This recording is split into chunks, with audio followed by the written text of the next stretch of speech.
Naging instant celebrity at pinagkakaguluhan ngayon si Maki Pellegrino matapos ang pagpanaw ng kanyang matalik na kaibigan na si Rene Baterbonia.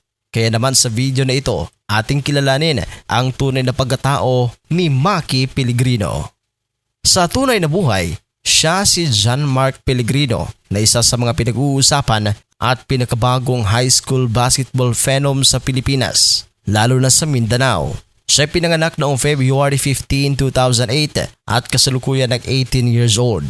Kilala siya sa kanyang pambihirang talento sa basketball bilang isang combo guard na may taas na 5'11". Nagmula si Pellegrino sa Valencia City, Bukidnon kung saan niya hinasa ang kanyang talento sa mga grassroots league. Nagmula siya sa isang simpleng pamilya na may humble beginnings. Ang kanyang tagumpay ay kwento ng purong pagsisikap, determinasyon at suporta ng kanyang mga magulang.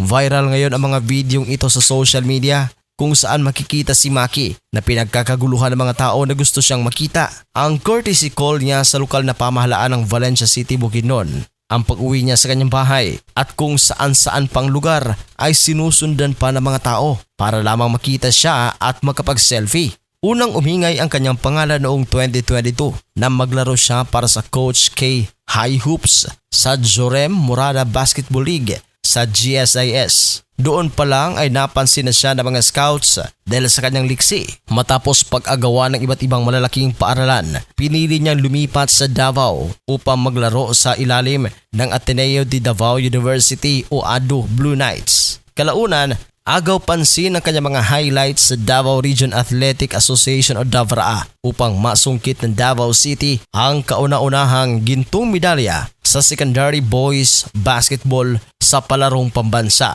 Binansagan rin siya na King of Spin Moves. Kilala siya sa kanyang slick at mabilis na isolation plays, mataas na basketball IQ at kakayahang umiskor kahit laban sa mas matatangkad na depensa. Nitong June 2026, naging emosyonal si Maki Pellegrino sa pagpanaw ng kanyang matalik na kaibigan, ang Batman and Robin duo at kakampi sa ADU DAVRA na si Rene Bobet Baterbonia. Naging instant sikat si Maki matapos ang pagpanaw ni Rene dahil sa kanilang pagiging matalik na magkaibigan. Lumobo ang kanyang followers at ngayon kilalang kilala na. Binalikan rin ng netizens ang interview noon ni Rene kung saan sinabi niya na ang wish niya ay maging MVP si Maki. Pero ngayon, ginawan ng memes ng netizens na tila imbis na gawing MVP si Maki ay ginawa itong aktor ni Rene Baterbonia. Kaya naman para sa netizens, tawang-tawa ngayon si Rene sa sinapit ni Maki na kasikatan. Si Maki Pellegrino ay lumipat na sa De La Salle Santiago Zobel, DLSZ sa Muntinlupa City